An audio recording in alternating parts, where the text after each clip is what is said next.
levantamento alarmante baseado no balanço das principais redes varejistas do país, revela um saldo negativo de mais de 100 lojas fechadas no último ano. Essa queda é expressiva, acende um alerta sobre a situação do setor. Mas quais são as razões por trás dessa crise? 135. Esse foi o saldo de lojas de grandes varejistas que fecharam as portas entre os meses de março de 2022 e 2023. O dado faz parte de um levantamento feito com base nos balanços de 6 das empresas mais consolidadas do país em diferentes setores. O de alimentos não foi considerado por incluir produtos essenciais. O estudo ainda mostra que todas sofreram desvalorização na Bolsa de Valores no ano encerrado em maio. As empresas tomaram muito crédito, elas alavancaram bastante.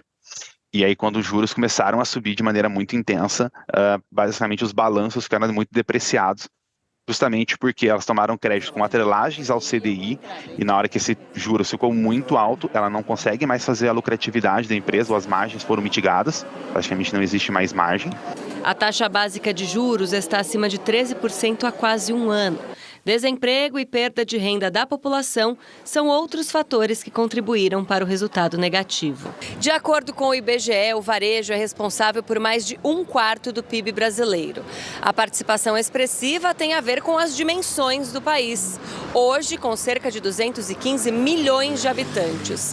Por isso, é preciso olhar com atenção para a desaceleração do consumo interno.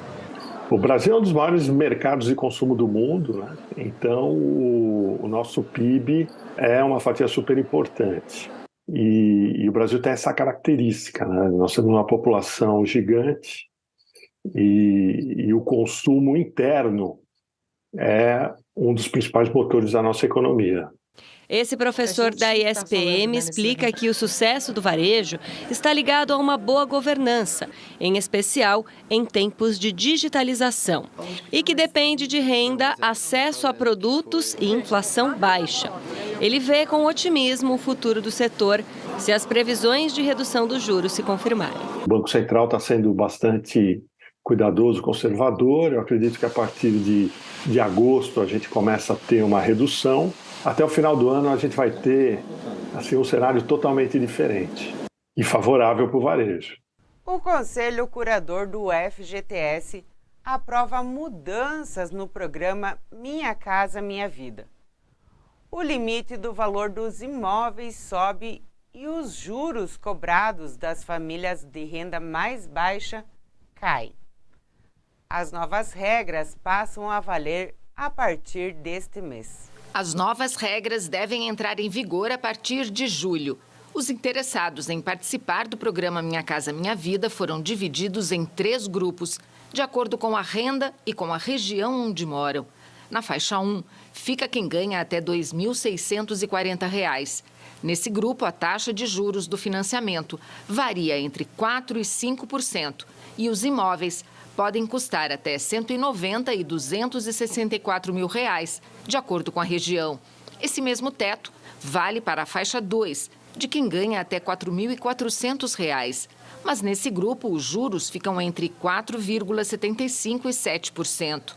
Por último, na faixa 3, fica quem tem salário de até R$ 8 mil e que vai pagar no financiamento entre 7,66% e 8,16% de juros. Nessa faixa 3, os imóveis podem custar até R$ 350 mil. Com os novos valores, o programa pretende incluir parte da classe média que ainda não tem casa própria. No total, o governo prevê ajudar até 330 mil famílias a conseguir as chaves de um novo lar.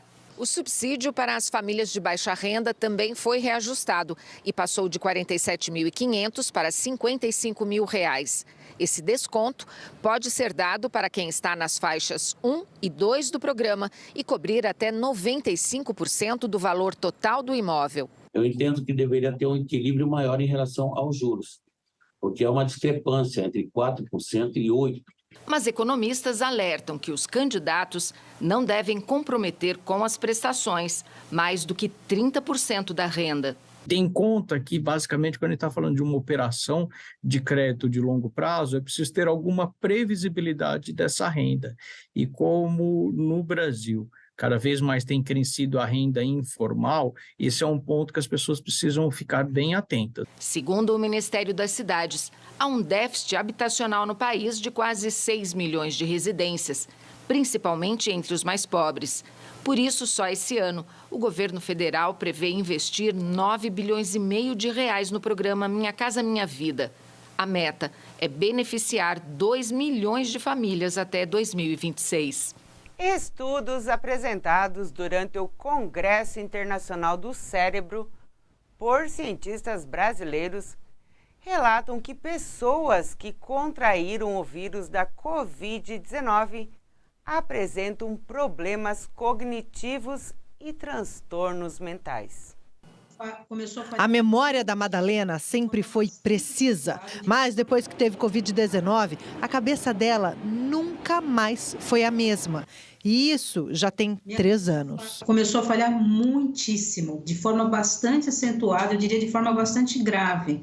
Porque o meu trabalho, o meu material de trabalho é o meu cérebro, porque eu produzo treinamentos, meu trabalho é esse, é usar o cérebro full time o tempo todo. Em todo o mundo, diferentes estudos apontam que a Covid-19 tem deixado muitos pacientes com sequelas cerebrais. Neste grupo, há casos leves e graves da doença. Imagens de ressonância do cérebro mostram que a infecção pode sim causar alterações físicas no órgão.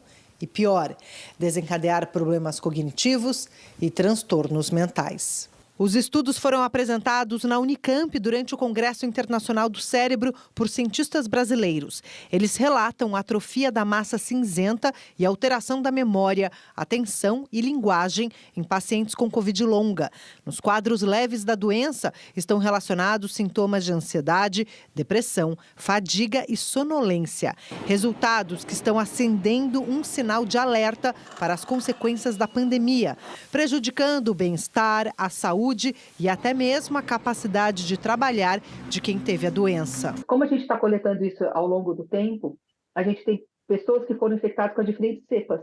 Mesmo assim, mudando a cepa, tem alteração cerebral. Os principais medos é não poder mais ser quem eu era, ou seja, uma pessoa que eu sou escritora também, escrever bem com fluidez e falar com fluidez, porque estou perdendo a fluência da minha própria língua, não consigo encontrar as palavras. Agora a previsão do tempo. Na quarta-feira será de sol com algumas nuvens, mas não chove. Em Pato Branco, mínimas de 14, máximas de 23 graus. Em Francisco Beltrão, também mínimas de 14 e máximas de 23 graus. Em Foz do Iguaçu, mínimas de 17, máximas de 23 graus. E em Curitiba, mínimas de 12, máximas de 22 graus. E Farm Região vai ficando por aqui. Obrigada pela sua companhia. Voltamos às 17h30 na TV Nova Conexão. Fique agora com o programa A Tarde da Bênção. Um bom almoço.